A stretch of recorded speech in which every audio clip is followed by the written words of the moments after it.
Once we got the house on Mingo up and running and we began to feel our own strength, I think it's just natural, just human nature, that we began to think about next steps, about how we could further the Clarehouse mission. Education looked like a real fit to us. So we are at our Community Conversation series where we bring in national and regional keynote speakers, and they talk to our attendees about end-of-life care. It's meant to inspire those conversations between family and friends and just really get people thinking about what matters most to them. The way the series works, the authors that have come and spoken have added a great deal, and I think make people a little less anxious, shall we say, about the topic. I would have not really been comfortable talking about death and end of life until I got into the mission, so to speak, of Clarehouse, because it's really catching on that there's such thing as a wonderful environment for people to have end of life experiences and not just spend every minute until they die in a hospital. Dealing with end of life issues with family. It doesn't have to be fearful. There are a lot of things that can be done and assistance that Clarehouse provides through the education programs. The quality is exceeding every time. I guess that's possibly surprising because it's really hard to do something better every time you do it. But all of our parents passed, my mom, my dad, my mother-in-law, my father-in-law. Had I not had Clarehouse in my life to help me explain and try to do the best I could with my family as we went through those losses, I don't think it would have been the same. So yeah, it's life-changing to get on board with Clarehouse and learning from them as community education offerings occur.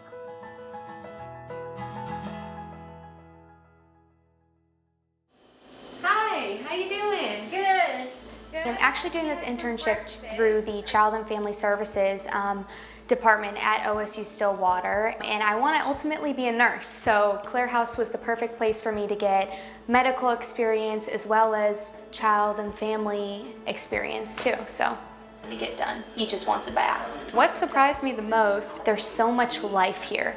You know, for such a place that death is reoccurring, it's happening over and over again here. The staff, the families, the food, everything creates this great amount of life, and I didn't expect that coming in, and it's been a pleasure to be around every day. This gives them that experience of not only do nurses work in hospitals or in acute care settings, but they also work in many different areas in the community, and Clarehouse provides a very special experience for our students. Can I come in? Educationally, I have learned a ton. I mean, I am able to watch the doctors do rounds, watch the nurses do rounds.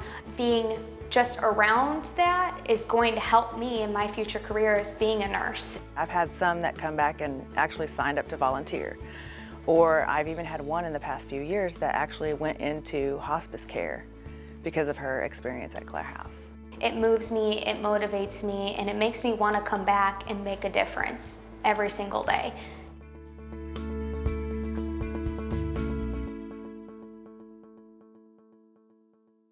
Okay, so when you walk back into the caregiving area, we created basically... As a volunteer medical liaison, we round out the interdisciplinary team that's at the core of hospice and palliative medicine, but we also serve as the primary educator.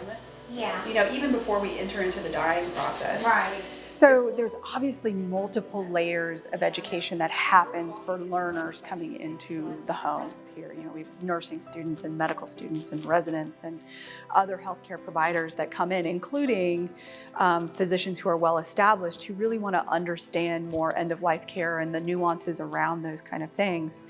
But they're also coming as human beings and their own interest in their own human development. And so there's this kind of dual learning that's really unique to the practice of hospice and palliative medicine, where as you learn to be a clinician, you also kind of can't help but applying that to your own human life.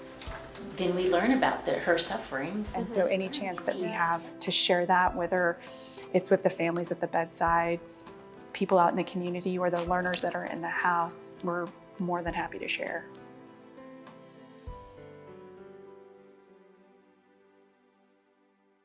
We were about at this time beginning to realize that there were other little groups across the country, other people who had had sort of the similar idea, but who weren't as far along as we were.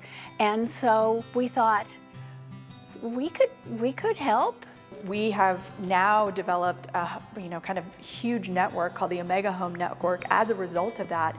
In these few short years from the time we made the decision as a board to the first time the small group of homes that were established at the time got together and defined the social model hospice. We discovered the Omega Home Network before it was even called that. We knew early on that we would need help and support in this process. And so as we got to know Clarehouse, they had contact with many other homes. To know that there were other people that already had homes and that felt that it was part of their responsibility to share their information and to pay it forward and to mentor people. And to have such an amazing resource such as the Omega Network to call upon, to have discussions with, and to learn best practices couldn't be more valuable. That's a profound impact on society that Tulsa can take full responsibility and pride in.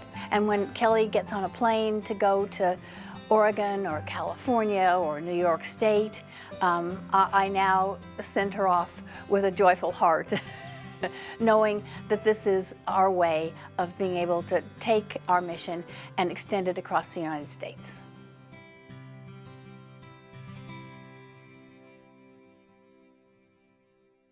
We believe these education programs are effective in the community because we've seen people take action.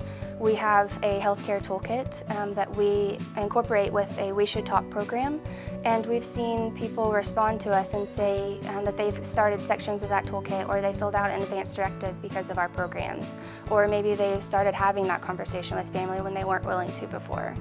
And the thing that's so different about Clarehouse is it's so consistent. And the programs get better, if that's possible, every time. Clarehouse takes care of end-of-life issues, but there is a lot that can happen in your living towards that end of life that has a large impact.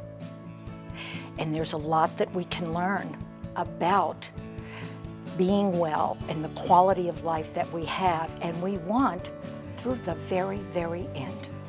My experience at Clarehouse has made a difference in my personal life and my professional life. I think that personally, I have a greater appreciation for life, and I feel like all the knowledge that I've learned here and all the experiences, memories, I'm going to appreciate my life a lot more, and I'm going to try to spread that to others as well. I think Tulsa has been profoundly changed by Clarehouse's education because people want to do death right. They do, especially for their loved ones.